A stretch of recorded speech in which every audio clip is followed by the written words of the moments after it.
What's up, everyone? Welcome back to the Game Plan NFL Week 12 DFS and Betting Angles Breakdown.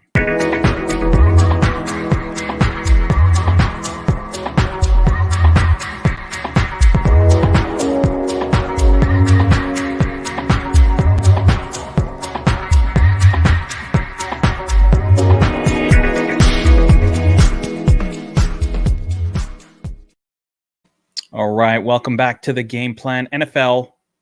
Week 12 is upon us. We've had our Thanksgiving slate. We've got our turkey in us. We're feeling good. And now it's time to get ready for the main slate. Let's do this. First, I want to obviously congratulate a lot of the big winners from the Thanksgiving slate. It was awesome. Really predictable slate. The only thing that got us a little bit was, of course, the running back crew and, Montgomery kind of failing and Swift getting hurt. There was a little bit of that, but, we were all over Knox. I love Knox in that game, and that really worked out. And, of course, Darnell Mooney and Michael Gallup and Hunter Renfrow. So a lot of really Cedric Wilson, a lot of the nuts plays were right there to be had. You just needed the right couple of running backs, Pollard, Jacobs, even Jamal Williams. But we move on to the main slate, where we've got a really interesting slate where there's, once again, one game that stands out above all others. I think this precious game from this week is a little bit better even than last week's one, a little bit more likely to succeed across the board, and I'm going right back to it, so we'll talk about that. And as always on the Game Plan, this is how this show works. We're going to go through each game. We're going to talk about the Vegas lines for the game, and then we're going to talk about DFS and betting angles that we can glean from the Vegas lines. Now, I am rolling solo today. No John Statsational Alessia. So you're going to get full geek info here. Everybody's on vacation. Thanksgiving. I don't take vacation. I don't even leave the house. I'm just always here.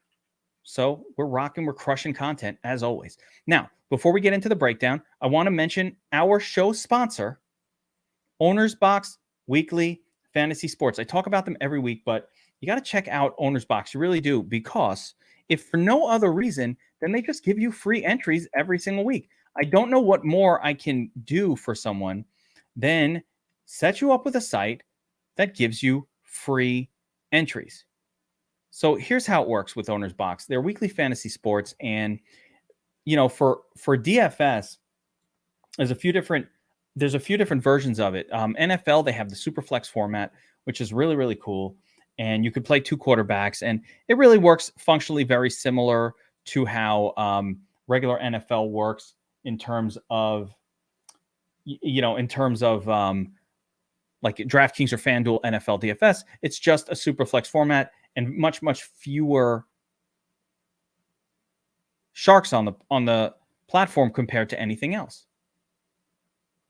But when you get into some of the other weekly sports like NBA, there's a little bit of strategy employed here because you play the players for a full week. So it works more like a best ball format where you could take a point guard, for example, that might have 3 or 4 games that week, but you're only allowed 2 point guard games. So you can play them for 2 games, 3 games. You could drop them, get some cash, apply it somewhere else. So it's a very strategic game that I love. If you're paying attention to it, you can really do well on Owner's Box. So I highly recommend it. Check it out. You use promo code DFS Army when you sign up over there, and you're getting a deposit match when you sign up. Plus, they give you a free entry. You don't even have to sign up for anything. Just go there, sign up. You don't have to put a credit card down. They give you a free entry to their game. What more can you ask for? They'll give you a $10 entry just about every single week. Everybody who signed up for it is like, yep, I got another code. Every week, another free $10 entry. And that's been going on all throughout the season because they have overlay, because they're a new site. They're trying to get users on there. And that's what I like. Yes, we actually, they sponsor the podcast, so that's why I'm telling you about them. But I don't accept the sponsor of this podcast unless I actually like the product. And I like the free shit that they give out, and I like the product. It's a fun game to play. So check it out. You can use the code, the link in the description below to sign up over there. You're going to get a free entry to this week's big NBA contest over there. What is this? Decline. So you get a free entry to the big NBA contest over there. When you go in the NBA contest, look how it works. You put multiple point guards in there. Let's say you have 2 point guards, like I said here, that are playing more than 4 games each or 3 games each, you can get rid of them after the third game and apply the salary somewhere else. So it's a really, really cool format. Check it out. You won't be upset. It's free to play. What more can you ask? All right, moving on. NFL Week 12.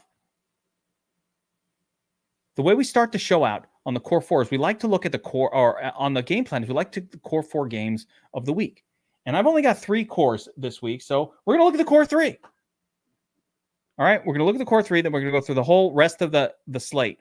We're going to briefly go through it. We'll talk about the betting angles, and we'll talk about what the Vegas lines mean for each of these breakdowns. So I'm going to get started with the first game on my core 3, which, of course, is the Bucs taking on the Colts. And this is the best game of the slate, in my opinion. This is the precious. This is the precious game. 53-point total, 3-point spread for Tampa on the road at the Colts. We saw last week that Jonathan Taylor has now emerged. And by the way, I'm saying it. Record. Mark it down. Jonathan Taylor, the number 1 overall fantasy football dynasty asset, fantasy football asset. Next year, pick number 1 overall. Pick 1, Jonathan Taylor. This guy is the future. You know who the past is? Christian McCaffrey. Still love him. Dalvin Cook, getting older. Who's the young, the fresh guy? That's Jonathan Taylor. He crushed it last week. And he is the Colts team. Now, it's really interesting because the Bucs are a really good run defense, so it's strength against strength, but they might be missing some players on the defensive line that might actually really be helpful for Taylor and the Colts. So, don't worry about the matchup, but that's really what this one comes down to. Colts, Jonathan Taylor, can they get him going? And against the Bucs, there are some injuries on the Bucs team that we have to take a look at. Of course, Antonio Brown remains out for the team, but some new back issues are popping up for Mike Evans that could spell trouble. He still has not practiced as of today. So the Bucs team might be a little bit hurt. Let's take a look at the power rankings real quick to see what they tell us about this game. And the power rankings do tell the tale. And it's really, really interesting because let me see if I can make this big enough so that you guys can see it. I always have to, increase the size of the screen here, but I do want you to be able to see it. I'm going to be messing with my screen sizes a bit. Is Vita Vea back? Well, I don't know that that's for sure. So we're watching his status because he's really the run stopper, but I hope he is back. If Vita Vea does come back, that reduces the matchup goodness a little bit for Jonathan Taylor, who is now priced up borderline unplayable in DFS, and increases the likelihood that the Colts will be throwing the football, and that's what I'm interested in. So again, in looking at this game, where the heck is this game on my screen? Here we go. The projections show that Tampa throwing for 321 yards, only rushing for 94 yards. The Colts rushing for 115, so still getting theirs, but not, smash, and only throwing for 220 yards. But the nice thing about the Colts run game is that the Colts run game is that it's, what the heck was I just saying? No, the nice thing about the Colts passing game, I was just reading your comments, Peter, that Godwin Evans is off the injury report. That could be big news. So that'll be big if did he practice today? But what I was going to say, the Colts only really throw to 1 or 2 guys. So it's a very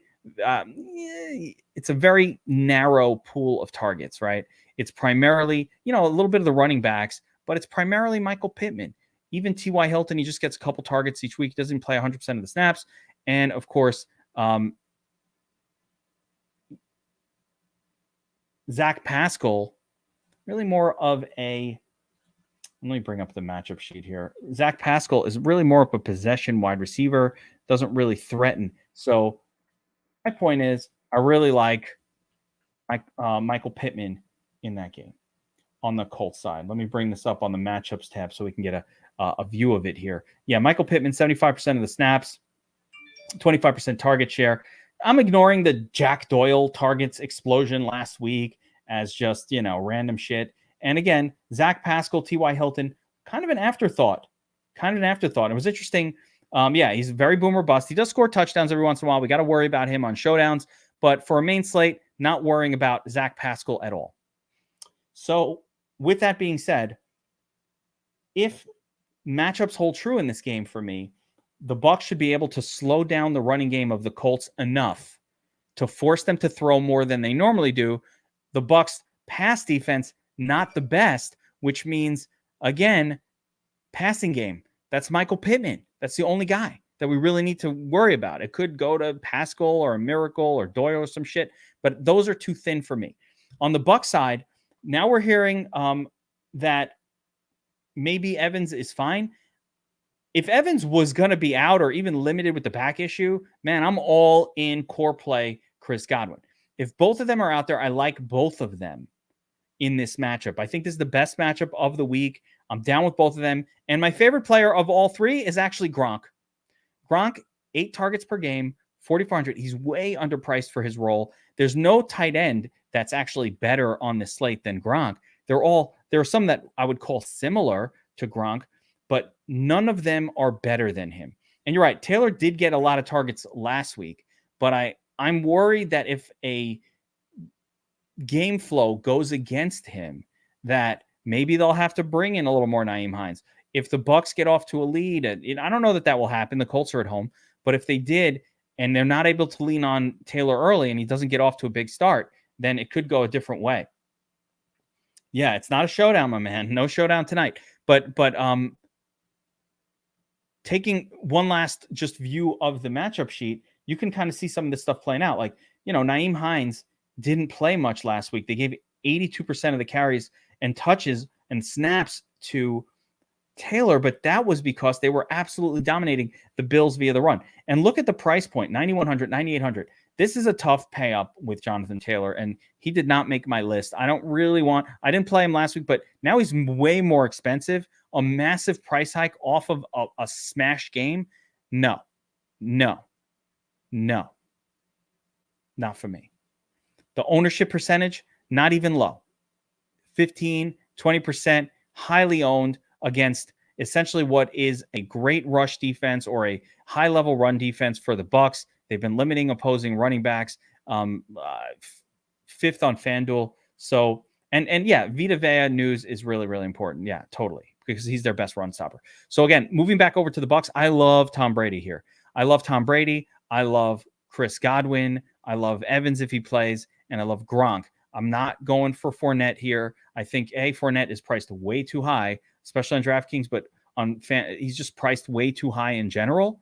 And it's not a good matchup. The Colts team funnels to the wide receiver position. And if you don't believe me, take a look right here at the DVP numbers that prove it out. Second, first, they're essentially limiting opposing running backs better than any other team in the league and giving up points to wide receivers and tight ends generously. So I think it's a pretty the way I'm going to attack this game. I want Brady at my quarterback. I want probably 2 out of his pass catchers. So it's either going to be Godwin, Evans, or Gronk, 2 of the 3. And I'm bringing it back with Mikey Pitter, a.k.a. Michael Pittman. That's it. Really, really straightforward game to attack. I love it. It's the highest total game on the slate. Could you mix in a little bit of Taylor? Sure. You want to mix in a little bit of some of the other guys? Great. But it's going to be Brady, 2 of his pass catchers, probably Michael Pittman. Boom. That's your stack, and that's my favorite stack of the week. It's Friday, and you get the favorite stack of the week right off the bat. How about that? Catch me outside. Now, before I move on to the second game of the Core 4, I want to, you know what? What took me so long to put this out is it's Black Friday, and I was buying shit. It's Black Friday specials. Fucking buying shit, dude. I bought some TVs. I got Costco going. I'm telling my kids, like, hey, you want a new TV in your room? Boom. Got it. Want a new TV? Got it. Whole house, internet, Ethernet system, mesh. Got it. Buying shit all day. Everybody loves a deal. I love deals. And we got a deal going on at DFS Army right now. Black Friday promo. This weekend only. If you're for new members, if you're not signed up at DFS Army, you can get signed up as a VIP right now today. Go do it right now. Pause the video. Go do it. We'll still be here. You sign up with promo code Black Friday and you get 50% off your. We never do that deal. 50% off your first month's dues. And here we actually fucked up the code because after that first month or the first week, it still knocks off 10% going forward. So the best deal in DFS just got better. 20K winner yesterday, 5K winner yesterday, crushing 100K NBA this week. Just get signed up at DFS Army. You want to be with the crew, the winning crew. We'll teach you guys how to do this. It's different than all other sites. So go get signed up. Promo code Black Friday gets you half off. Dom Station, all the tools, all the good stuff right there. All right, next up on the Core 4. And by the way, it's really interesting because after this 53-point game, there's nothing even close to 50 points this week. But there are a lot of close and interesting games that I want to take a look at. So the next one I picked out is the Rams at the Packers. Rams on the road, 1.5-point favorites. And the game carries a 47-point total.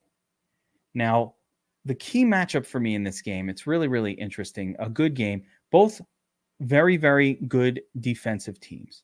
But elite offenses. Packers play well at home.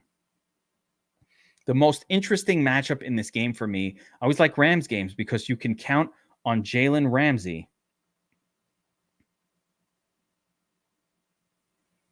to lock down one side of the field. And here's the thing. I think Jalen Ramsey will be shadowing Davante Adams this whole game, which makes the game interesting. Because if we look back at last week and you say, how did the 49ers attack the Rams? Well, they knew that they have a nasty pass rush. So what they did was they ran the football again and again and again. In comes A.J. Dillon. Stud off a dud? I don't know. I think so. I think he's a stud. He definitely had a bit of a dud last. Not a bad game, but a bit of a dud. A.J. Dillon's a core play for me this week. I don't want to give out an all-in on the game plan. I'm not normally one to give out an all-in on Friday. But I love me some A.J. Dillon in this game, in this spot, in this matchup for so many reasons. But the main being, they're going to have to go away from Davante Adams a little bit here. They're probably going to have to because Jalen Ramsey is elite. So that doesn't mean I think you can't play Davante Adams. I'm just saying Jalen Ramsey's elite. As far as who I think is going to win this game, I don't know. But what I do know is the matchup dictates A.J. Dillon and actually Martez Valdez-Scantling more targets than usual.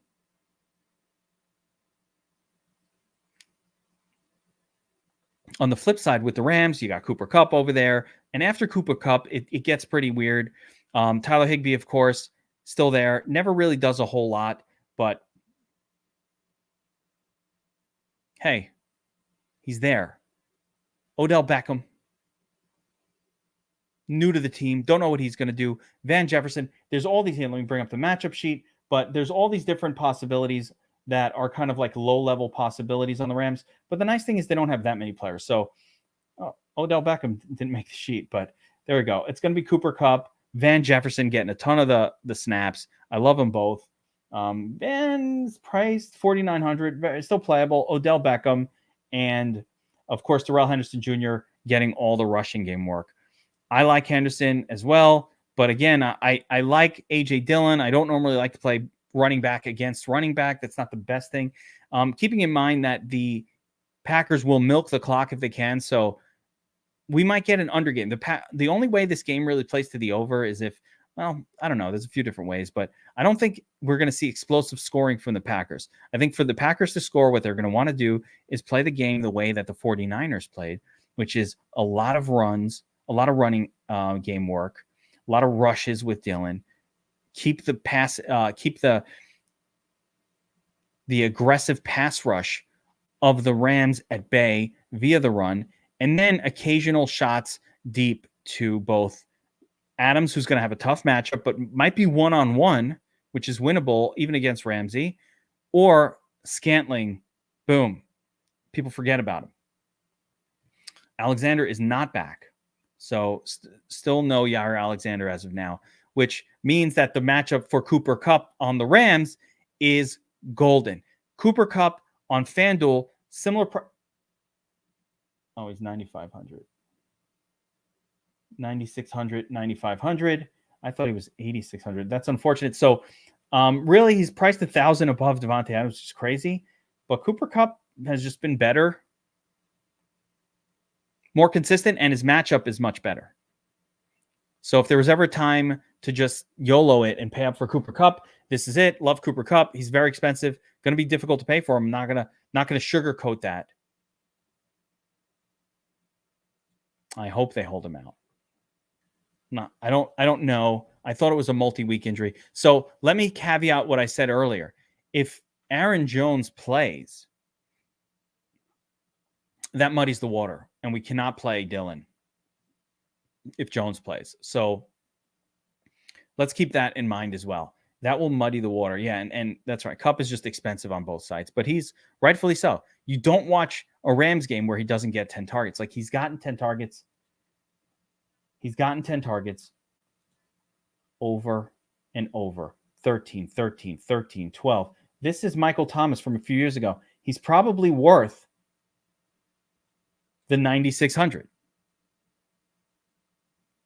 The problem is, at 9,600, to win you a tournament, he needs to score about 40 fantasy points. You know, how often has he done that? 3 times. He's priced appropriately. This is not a bargain. He's priced appropriately. The way that they price players is for like 30% of the time they hit 4x. And that's what you're getting with Cooper Kupp in this spot. A 30% chance of him hitting a 4x score. That's it. He will hit at 4x. He hasn't hit 5x. He's not getting there. So just keep it in mind about this game.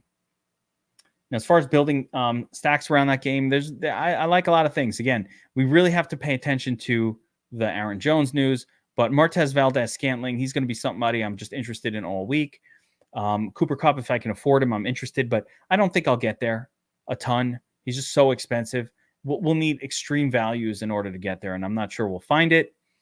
Mild interest in Devontae Adams. Again, not super interested because Ramsey, I think, will shut him down. And a little bit of interest in Darrell Henderson, although, again, Darrell Henderson's priced up also to a point where it's really for his ceiling. He hasn't been a get you 30 points guy, and he's 714. He's 7K right now. Where is he? Henderson. Oh, 5,800, actually. Did not see that. You know what? Scratch that. At 5,800, he's in play. Under 6K. That's a reasonable price point. Note that here's something I love. His salary had been up to 7K. They dropped it back down to 5,800, and actually, that's now a really reasonable salary for him. So Henderson Jr. at 5,800 on DraftKings, playable. FanDuel. FanDuel at 7,300. Okay. And obviously, he's got a bunch of dud games in here, but a couple of 20-point pops. So it's about right. I don't know anything about Barkley being out. You know, if that's new news, something happened here. No, doesn't appear to be one of them. Yeah, I think he's fine. He's just questionable because he's been questionable. So, all right, next up on the core 4, guys, we have got, and this is the last of the core 4 games. And again, this might be my favorite from a stacking perspective. I love the first game, Brady, his pass catchers, love all of that. Actually, that's a beautiful stack, and that's going to be my favorite. But my second favorite here, 49ers and the Vikings, and mostly for the pieces of this game, not necessarily for the quarterbacks, although I'm not against the quarterbacks. So let's take a look at this game. Vikings on the road at San Francisco, 49-point total. San Francisco, 3-point home favorites. Vikings coming off the big win, but I don't know if it's enough of a big win where they're going to, sit back on their laurels. Real quick look at the power ranking sheet shows that we can expect San Francisco to run for around 130 yards, throw for 250. Vikings similarly project well, 118 yards rushing and middling 243 yards passing. So we get sort of a medium outlook for this one. Lots of points. San Francisco wins by 2. So not much to really go by in terms of betting angles here. I think, San Francisco is rightfully a slight favorite. I would choose to take the points with the Vikings. Forced to choose. That would be how I would bet it. As far as the matchups go, we've got the 49ers, who have just been, up until now, feeding targets to Deebo Samuel. But last week, that changed a little bit, and Brandon Ayuk got all of the looks, 41%. He popped off like crazy. George Kittle, since he's been back, also seeing a really nice little target share, getting lots of snaps. So the great thing about the 49ers offense, for the most part, is that they don't mix it up that much. It's Samuel and Ayuk are really the only two guys getting receptions, followed by George Kittle at tight end. But the third wide receivers don't get almost any looks at all in this offense. At running back, I think we will get Elijah Mitchell back for the 49ers. So that should be nice. We'll get Elijah back. Elijah. Because Jeff Wilson did not look good. I mean, he just didn't look very good last week at all. So I'm excited to go back to Elijah Mitchell, and I think he is very much in play. Again, inexpensive price point on DraftKings, $5,400. He's somebody that we have to keep an eye on. I already didn't like Lenny. I think it's safe. Yes, I think you can unfriend Lenny. Either way, could have done it. And a guard is much more critical for run production than it is maybe against the pass rush, which usually it's the tackles that deal a little bit more with the pass rushers. So on the Viking side, again, we have a very slim offense. It's really just focused Dalvin Cook on the run, then Jefferson primarily in the pass, a little bit of Thielen in the red zone, and a couple of nods out to KJ Osborne. Tyler Conklin, not super involved, although he'll catch touchdowns on occasion as well. So looking at this game, if I'm playing Cousins, I don't want to play Dalvin Cook, that's for sure. So if we're playing Cousins, we're saying, hey, this game will sort of explode on the passing side. And a lot of times I try to pair up Cousins with at least one of his 2 pass catches. Don't need 2.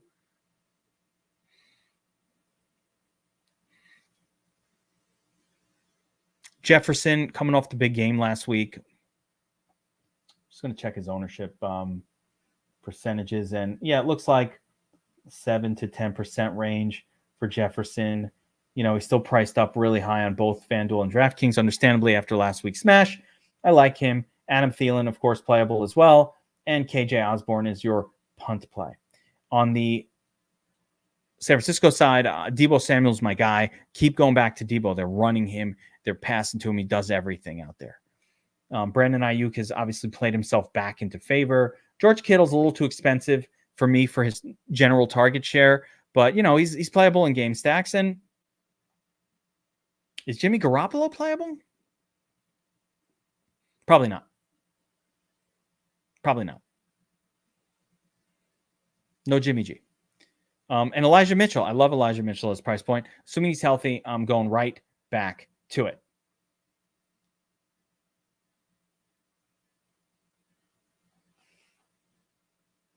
All right. That'll do it for that game. Let's see. That's it. So I only have a core 3 this week. So now what we're going to do is go through every other game of the slate, pick out some interesting DFS plays, take a look at some betting angles, and see what we can figure out. So let's get into it. And again, talking about the slate from a macro level, a lot of these games are playable because none of them, again, outside of Bucs, Colts really, and again, a little bit Vikings, 49ers, none of them explode off the page like, oh my God, I got to have it, which means that we can really spread our exposures around a little bit and try to figure out interesting spots in some of these games that we might not normally target, like a 45-point game between the Steelers and the Bengals. Normally I'm like, I don't want that game.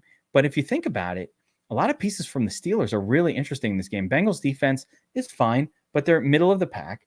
And let's take a look at the power rankings here, but they're middle of the pack. Looks like they've been really good against the run, but not so good against the pass. Cincinnati coming off a monster game via the rush. So they're projecting for 114 rushing yards,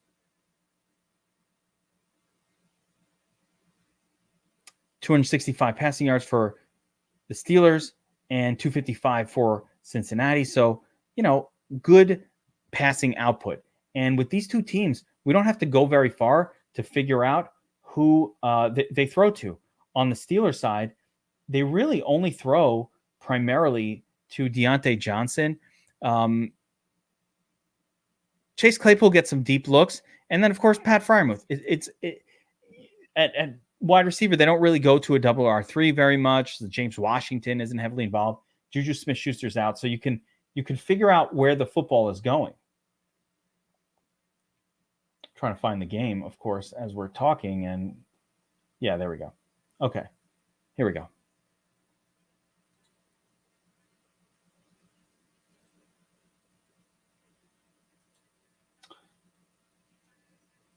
So again, looking at the Steelers, you could see that Deontay Johnson, 30% of the targets. Pat Freiermuth, even with the return of Ebron, still getting about 16%. And Chase Claypool mixing in with 20%, but a little bit lower, 15% on the season. Note that the WR3 really almost gets no interest at all. And Najee Harris, the running back, has been averaging 15% target share.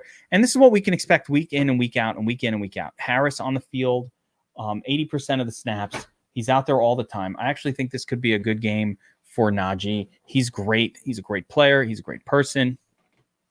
We got, cheat code. You know it, Galahad.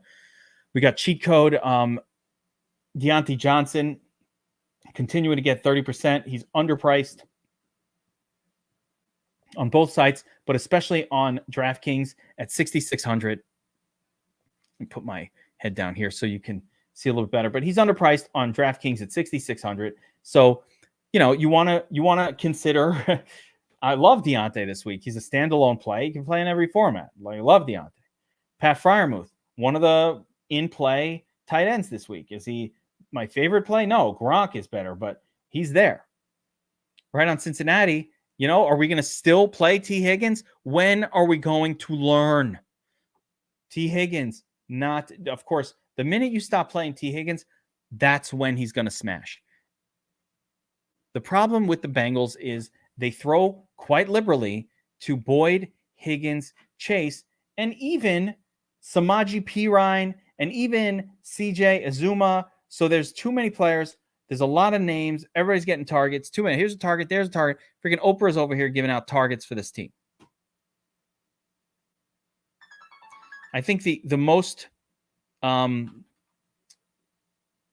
doable stack here is, of course, going to be Joe Burrow to Jamar Chase. We've got to consider Joe Mixon as well. The Steelers' run defense is middling, and Joe Mixon has been absolutely just tearing it up in terms of his volume. But again, I just want to point something out. Joe Mixon, he's coming off the big game, and he, one of the things we rightfully pointed out last week, I believe it was Hunter who was on the show, and he pointed out, he's like, hey, Joe Mixon has been part of the Nuts lineup. At that point, it was 3. Now it's been 4 weeks. 4 times already this season that Joe Mixon has been part of the Nuts lineup. But here's the thing, and I get why people are scared to play him. No targets. 0 target. He put up 27. No targets last week.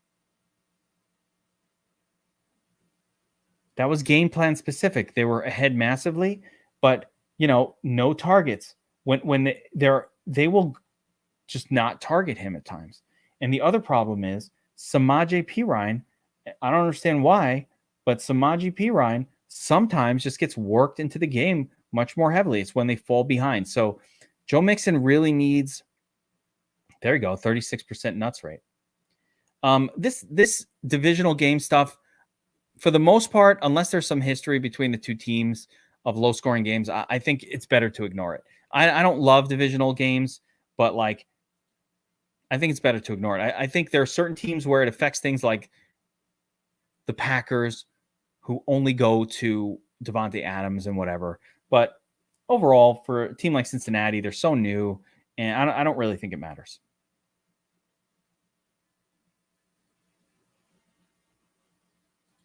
So anyway, I like that game a little bit. Very something definitely to keep in mind. Next up, let's take a look at the Panthers at the Dolphins.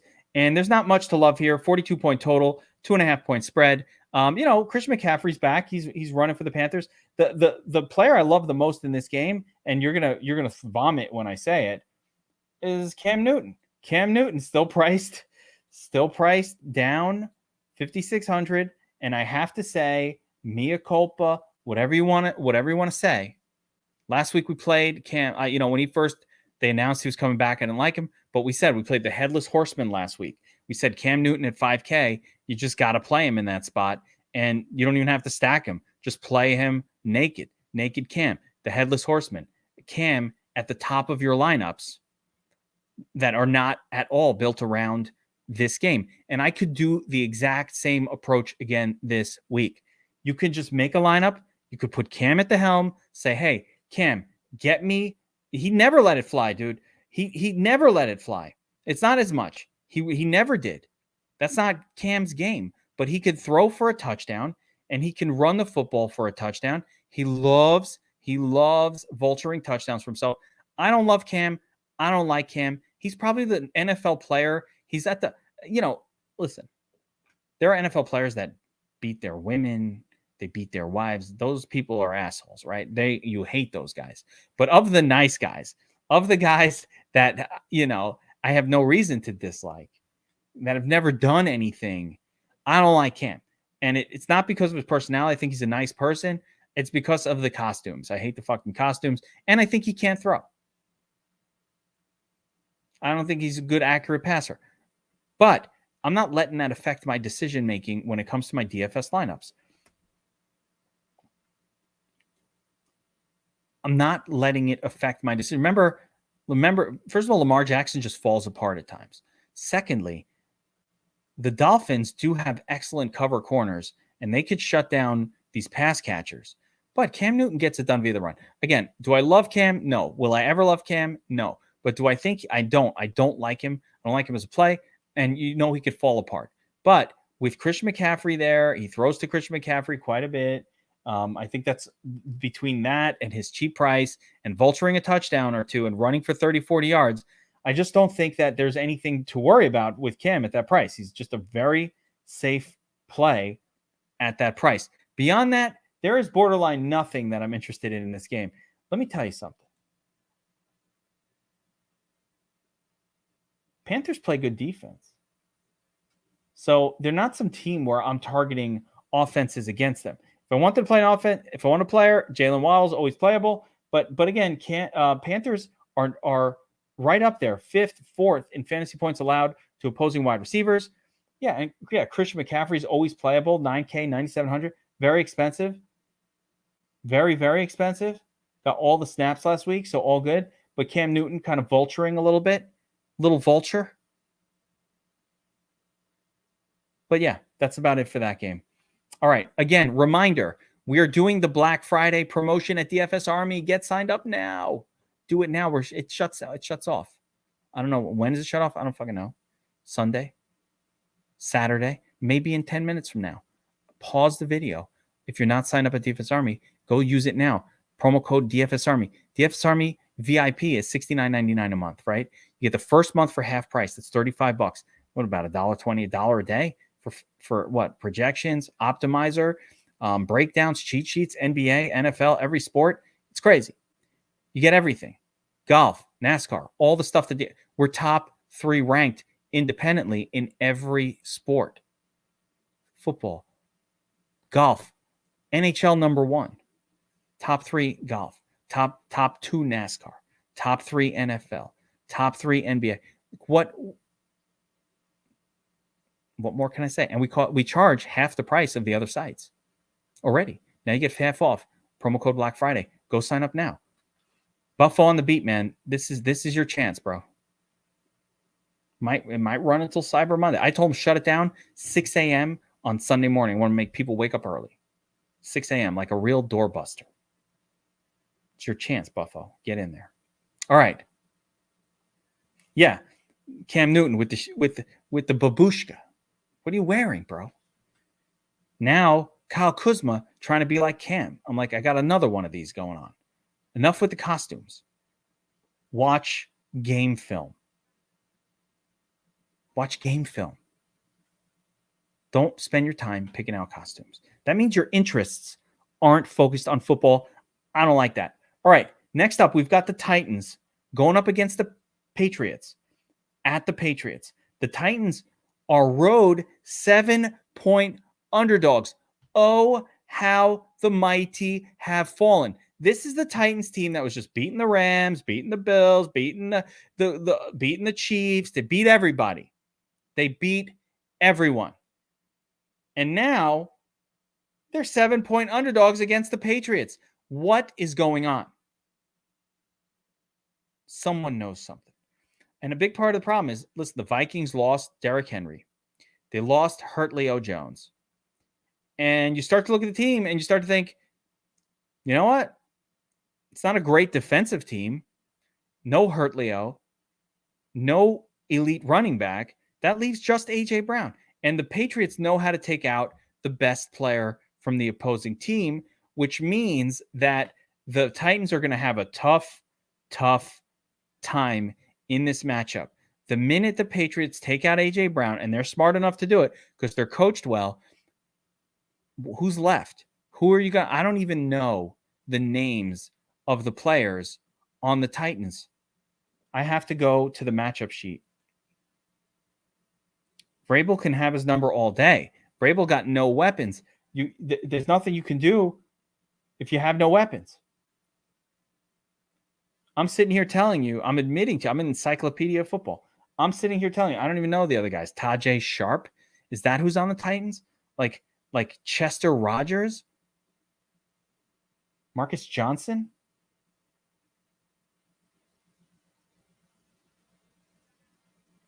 Dante Foreman? Dontrell Hilliard? Interesting that Dontrell Hilliard got all those. 28%, got some targets. Dontrell Hilliard, okay. Dontrell Hilliard. You want a turd running back?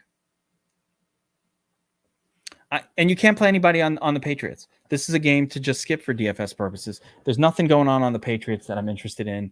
Ramondre and Damian Harris are splitting touches at this point. There's nothing good about that. Brandon Bolden mixing in. Now listen, Jacoby Myers will pop off every once in a while. Kendrick Bourne will have a good game every once in a while. I'm not here to try to predict that. Hunter Henry's had a couple good games. Probably someone might make my player pool. Yeah, and you want to like a tart throw on Marcus Johnson or whatever. All right. I think this game is best left avoided. You cannot play Mac Jones. They're going to run it and run it and run it. You can't play Mac Jones. He is cheap, but you can't play him. The Titans' run defense is not good. No. On the road, no. Avoid. All right. Here's a game I kind of like. I like it more than you would think. And it might be one of my favorite games. It was actually all the injury news for the Giants really fucked it up a little bit for me. But I actually think we might be able. I wish I had Gargano on because I really want to talk about the Eagles and a bet on this game and what to look at. And maybe we'll do the wise guys tonight if I can wrangle people. You know what? Thanksgiving weekend, people traveling. Like I said, normals. The normals. You guys, you sickos are hanging out with me right now. But the normals, they're out with their families doing normal stuff. Call them the normals. the degenerates, you guys are hanging here with your boy, and I love it. I love you all for it. I love all of you for it. You guys have no idea.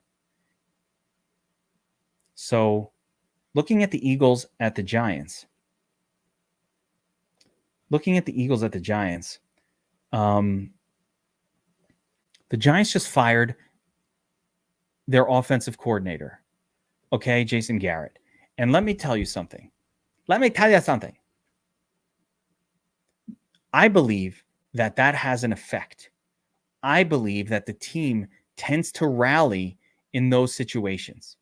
The problem with the Giants is they lack weapons in this game. And I'm not sure. I do think they don't lack too many weapons, but they lack. So let me explain. Kadarius Toney out for this game. Sterling Shepard out for this game. That leaves us with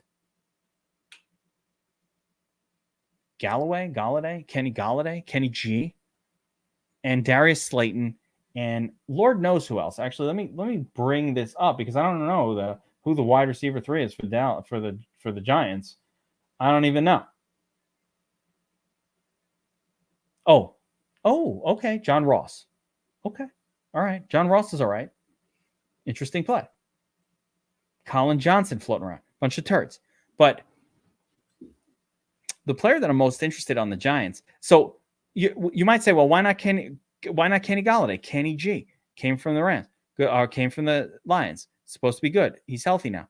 The problem is Philly will put Slay on him, and Slay should be able to slay Kenny Galladay. Kenny Galladay is not a quote unquote very good wide receiver, and I think that elite cornerback play will shut him down. Oh my God. He who must not be named, Evan Ingram. Evan Ingram's only in play when he's very, very cheap, which he is. So I guess we have to keep him in the mix.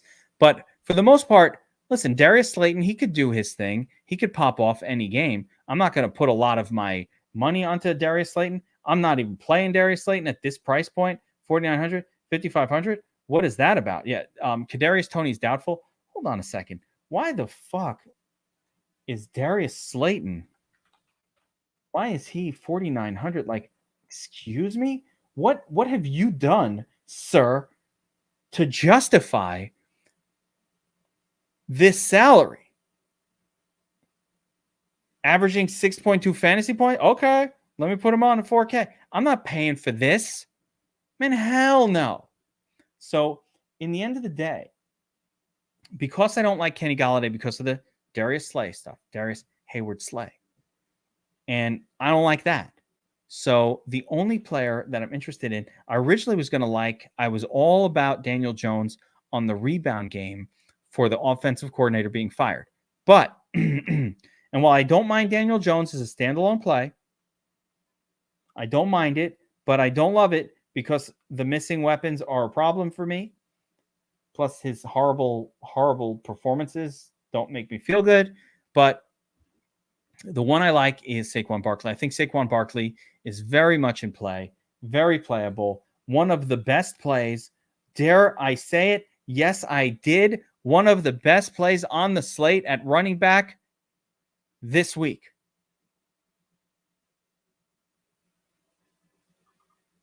All I know is I'm not trying to worry about this Q tag or any of that.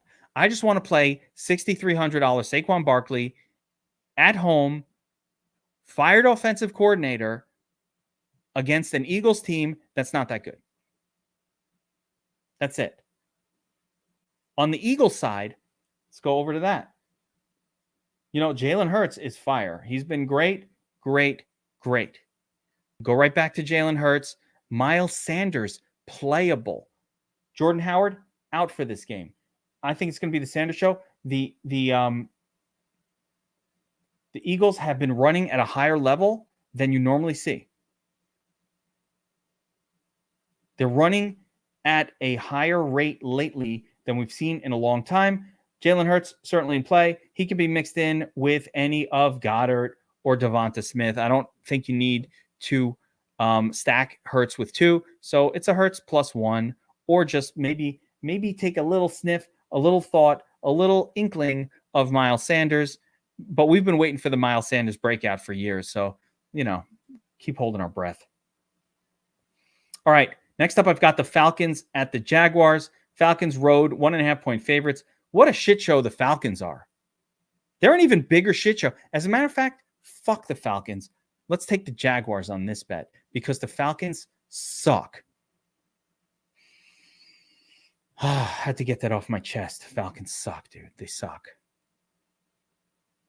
And the problem with the Falcons is they don't have enough weapons. They don't have enough weapons to produce offense in this league. They might not need a lot of weapons against the Jaguars, in fairness, but they don't have many of them. And, with Calvin Ridley gone, Gage and Odeus Zacchaeus at wide receivers, just not threatening. Kyle Pitts, you can focus him fully. And actually getting Cordero Patterson is actually a big deal to get back Cordero Patterson. And that's the guy who I'm probably most interested in this game. Cordero doesn't usually pop off for 30 plus, but the Falcons have shown very clearly that they don't like Mike Davis. So it is the Cordero Patterson show. He's going to have to play wide receiver in this game. I like Cordero. Kyle Pitts is playable a little bit. Flip side on this game, Laviska Shenault. Everybody's going to talk about, I think Laviska Shenault is going to be very popular. Jamal Agnew out for the Jaguars for the season, which Laviska plays that role. He hasn't had a good game this year. Maybe it's coming. I don't know. But I mean, at 4,400, he does get, 4 targets, 8 targets, 5. Doesn't do much because his team sucks balls, but he gets some action. And if they finally have like a good game, Laviska could pop off. Again, Patterson, great play. Can we play Robinson at running back? James Robinson? I'm going to say yes. He's only up against like the almost bottom ranked Falcons run defense. The only negative with James Robinson, J-Rob, as he likes to be known, is that, the Jaguars just don't score very often because they suck.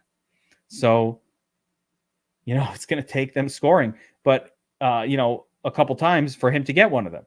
But he usually does find a way to get it done. James Robinson gets passing game work. Another note I want to bring out, Dan Arnold, who we've been playing week after week after week, finally had the bad game last week. James O'Shag Hennessy is back for the Jaguars, which muddies the situation with Arnold. I don't think I want to go back to Arnold. I got to figure out what they do with O'Shag Hennessy at this point.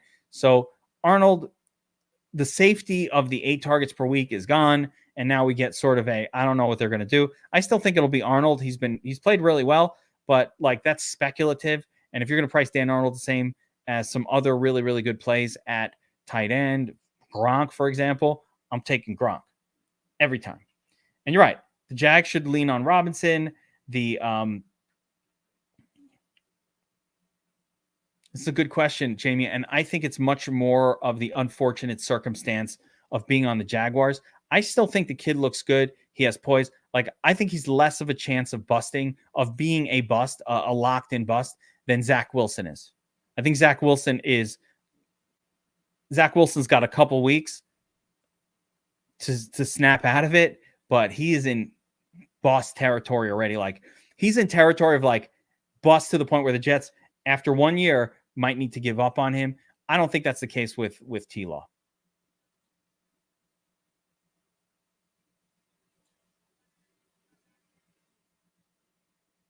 Laviska. Maybe he is cross-eyed, and that's why he can't catch the fucking ball. That's why he never has a good game, bro. I don't know. Laviska. All right. Where are we? Jets, Texans. Who's the quarterback for the Jets? Probably Zach Wilson. Scary. All right. Jets, Texans. Jets on the road. 2.5-point underdogs to the Texans. 44.5-point total. This is a mysterious game wrapped in an enigma. And I think some fantasy goodness might come from it, but it could also be the turdiest of turd fests that you're ever going to see. It could really go a lot of different ways. So a couple of notes about the Jets. It does look like they will start our beloved laughing stock Jets. It does look like they're going to start Zach Wilson again. Haven't seen him in a few weeks. I actually believe, okay, hold on a second. Let me do a little bit of, this is like a little Gargano stuff. Okay. Let's talk psychology for a minute.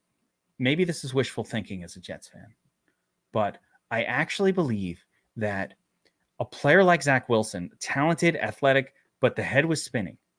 He's now had a few weeks off. He's had some time to clear his mind. He was in the hyperbaric chamber, the chamber, the darkness chamber. What's like the sensory? He was in the sensory deprivation chamber, right? And you relax, you sit back, sensory deprivation, the water and shit. Like you clear your mind. And maybe when he clears his mind, he's going to come back and look good again, or not again. Maybe he can come back from that and look good for the first time. Not again. Sorry. He never looked good.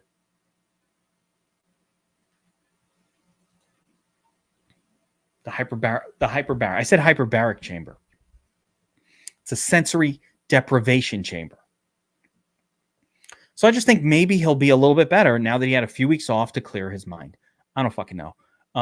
Corey Davis for the Jets looks like he'll be out. That means we can count on Elijah Moore, who's popped off the last few weeks, being out there again and getting a lot of snaps. That's cool. I like Elijah Moore, very talented kid. Here, let's go over to this. Corey Davis probably out. Jameson Crowder, and you probably see like Cole and Braxton Berrios mixed in for the WR3 spot. Ryan Griffin is the exclusive tight end for the Jets. They don't play anyone else. He's 2,600. I think he's playable too. You could play Ryan Griffin. I know it's crazy. You could play him. And that's right. When I say look good again, it was only in the preseason. He looked pretty good. We got a lot of Jets fans, long-suffering Jets fans. I agree with you guys. I think he sucks, but I'm a Jets fan too, and I'm not trying, I'm trying to not allow my Jets fandom to affect my thoughts for DFS purposes. So with the running back, Michael Carter, out for the Jets, I expect we'll see, I think Ty Johnson will be the lead with Tevin Coleman operating as backup. I don't love any of these guys, but it is a great, great matchup. It's a great, great matchup for the Jets. It's Houston. It's the fucking Texans, the worst team in the league. Or are the Jets the worst team in the league? One or the other. Both defenses are in play here. On the flip side, for the Texans, they don't do a whole lot. Like, I don't even know what's going on at running back. They've got David Johnson playing a little bit. David Johnson gets some targets, which is nice. He's very, very cheap. Sadly, he's playable. If you needed someone, I guess. He hasn't had a good game yet, really, but this, he's playable. Not something I'm going to be like going out of my way to do, but he's playable.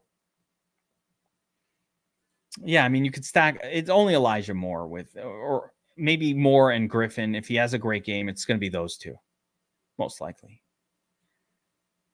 Elijah Moore and the tight end. Those are the two. I might make one lineup with the trio. And then you got to bring it back. And the best bring back is probably Brandon Cooks. The Jets don't,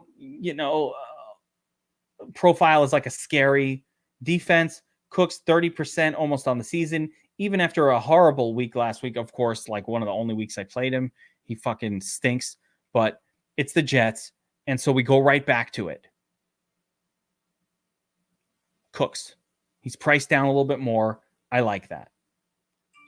Expect him to get back to the 20, 25, 30% target share. I expect that to happen. He'll go back to it. So with this game, a little Brandon Cooks, and if you have a death wish, you could play some of the Jets pieces, Elijah Moore, Ryan Griffin, and maybe even Zach Wilson.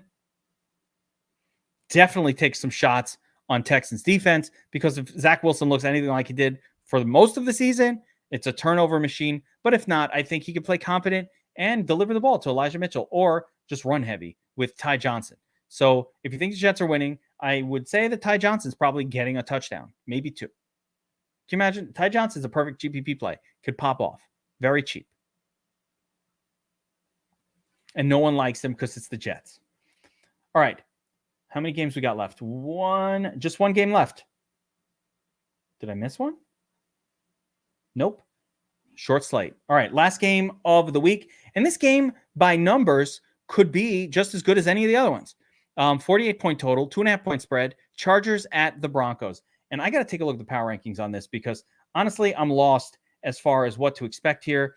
All right, so they're talking, that's right, the Chargers can't stop the run, but they're very good against the pass. So the problem is with the Broncos, they got the two running backs. It's really hard. Gordon, Javonte Williams. Yeah, which one do you play? It's a two-headed monster. So even knowing that the Chargers are vulnerable to the run, it's hard to really like either one of those running backs. And, passing yards don't look good for the Broncos.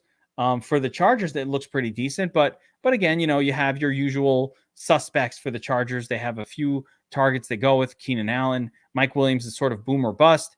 And the tight end Jared Cook gets some looks. And, of course, the best player on the entire team, Austin Eckler, does a lot of his work via the pass. It's actually quite a spread out offense. It's nothing that I normally don't like to target the Chargers for this reason. It's really hard to figure out who to stack Herbert with most weeks because Eckler is such a big part of the passing offense. 20%, or here you go, 15% targets on the season. He's priced very high, especially on FanDuel, but very high across the board, which doesn't make it easy to roster him, to own him.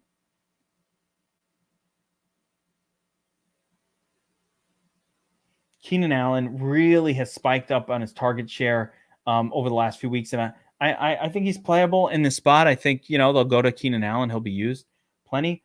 And then Don Parham Jr. little target spike last week, so do with that what you will. But usually you see about 10% of the targets, 3 or 4 targets a week to Jared Cook, and maybe Don Parham a couple targets. So not a game I'm personally super excited about. If you look at Javonte Williams and Melvin Gordon, their snap share, their rushing percentages, perfectly split in the middle.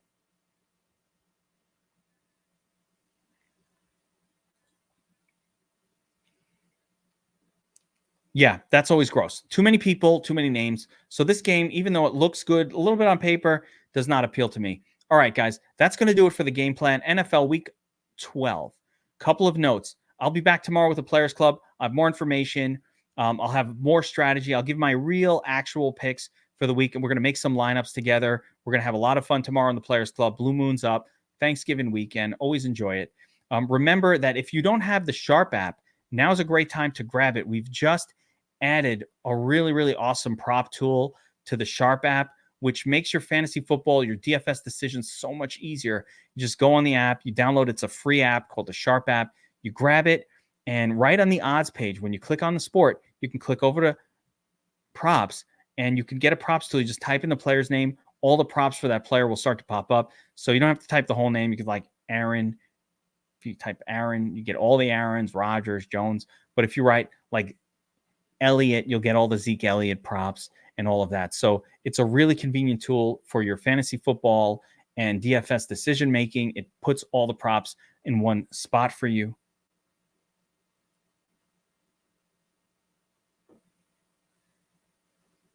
Make sure you download the Sharp app, and of course, take advantage of the Black Friday DFS Army promotion, promo code Black Friday over at DFS Army. It's good through Sunday. Promo code Black Friday at DFS Army. That's 50% off your first month's dues. It's a great way to check out DFS Army and see if you like it. It's a low risk proposition. Maybe you're watching this, you're like, that guy seems a little crazy. I would like to see what he has to say. He seems sharp. He seems this. He seems like a dick. I don't know what I seem like. But if you're watching this, you're like, hey, what tools do these guys have? I like that tool I'm seeing on screen. I like the Domination Station Optimizer. I like the Research Station. I like cheat sheets. Whatever. Check it out. I like that those guys are taking down 100K NBA prizes every week. I keep seeing them, those DFS Army avatars. You want to see what it's about? Check it out. Use promo code Black Friday. It's not a big deal. And of course, like I said, download the Sharp app and make sure to go and check out our sponsor, Owner's Box Fantasy. Use promo code DFS Army when you sign up, and they give out a $10 free play for their NBA game this week. And they'll probably send you another one every week for the next 10 weeks. That's what they do over there. You can build a bankroll from nothing. You don't even have to put in a credit card. You can just go get signed up. It's crazy. All right. That's going to do it for the game plan. NFL Week 12. I will see you DFS Army VIPs tomorrow, usual time, 1:30 Eastern,